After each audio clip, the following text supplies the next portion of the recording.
Good afternoon. I am Lizette Meredith with eXp Realty, and today we will be interviewing with Azita Avant of Passport Title. Hi, Azita. It is such a pleasure to see you today. I am super excited that you're here so that you can explain to the viewers, exactly what does a title company do? Thank you for having me. And like you stated, I am Azita Arvan with Passport Title, and we are a title insurance company. We sell title insurance policy to lenders and to owners of homes, or buyers of homes. Okay, and how long have you been in the business?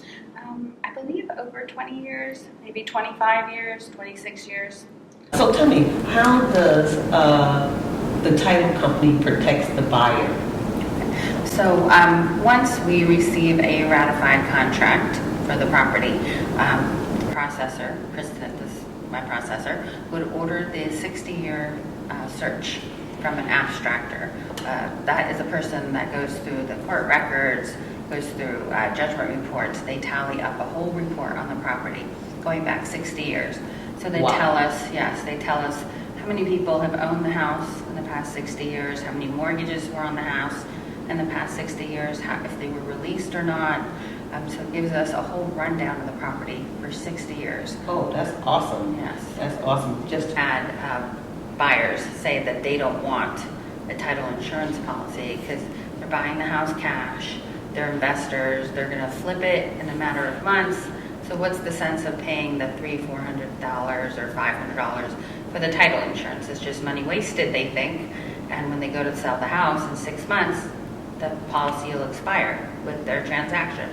But the problem is that there are sometimes underlying defects that we don't know about. Or in that time between the recording of their deed and to the time, actually from closing until the recording of the deed, there could be something in land records that we didn't catch or it wasn't there.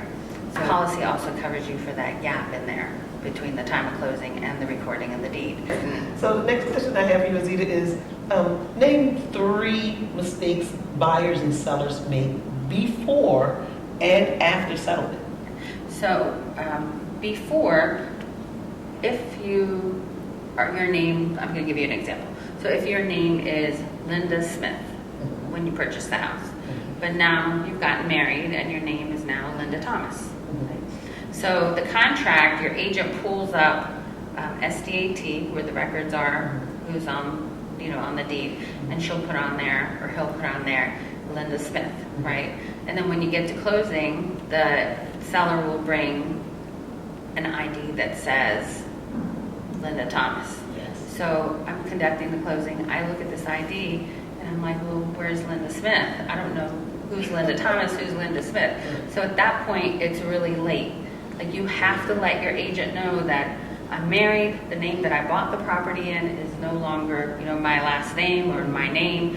I go by this name. You have to show documentation, so a marriage license prior to closing, so we can do everything accurately. I just had something like this that happened a few weeks ago, and we were at closing, and the closing was after hours, and it was, a big headache. And the lady that came to closing, her driver's license had her married name.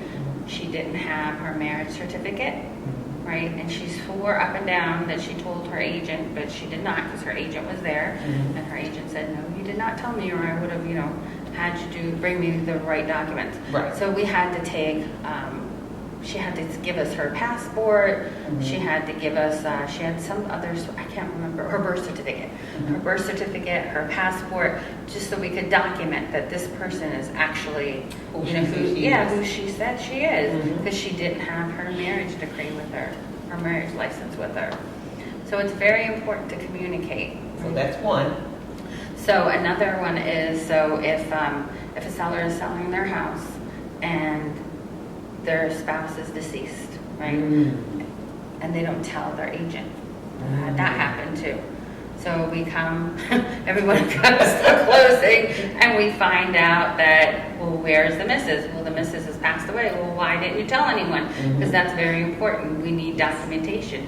We need the death certificate. We need, proof that she's deceased, and you're just not coming to sell the house on your own by yourself, without her consent. And a lot of people, they think that they can just give that to you when they get to the table, and at that point, is really not accepted.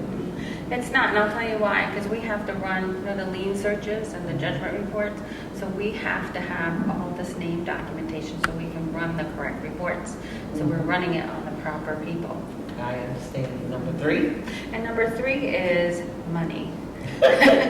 So when a buyer wants to bring money to the table, right, for closing, we do not take cashier's checks. I think 99% of the title companies out there right now, they don't take cashier's checks. You don't? No, they don't take them anymore.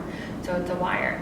So sometimes I have buyers that wait an hour before closing and they call and say, I don't have my numbers. Like, I don't know how much to wire in. Well, yes, you do. Your lender gave you a good estimate of what to wire in 3 days before closing.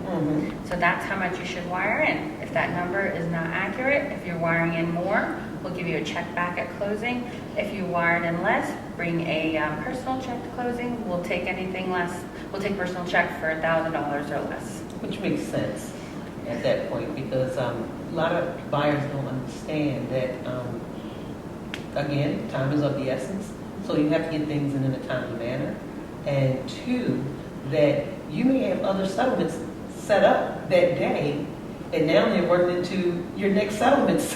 Right. You know, Yes. and that can create a problem. I think some buyers and sellers think that when they come to closing, it's an all-day affair. Because that's what they've been told. You know, they'll read on the internet, they'll talk to their friends, and it's not an all-day affair. So we schedule 1 hour for closings. Okay, so you come in, we go through the paperwork with you, you sign, everything is done, then an hour. And then you leave, and the next closing comes in. Anita, it has been a pleasure and an honor to have you on our platform today, because your plethora of knowledge is amazing. And I hope the viewers were listening very carefully to what you say, and hopefully next time they step foot in your office, they know exactly what to do. So thank you. How can our viewers get in touch with you in the future? My phone number is 410-627-6351. That's my cell phone. And my email address is Azita, AZITA, @passporttitle.com. And thank you so much for having me. Oh, it's been a pleasure. Thank you. I'd like to thank you all for tuning in today, and I'll see you in the future.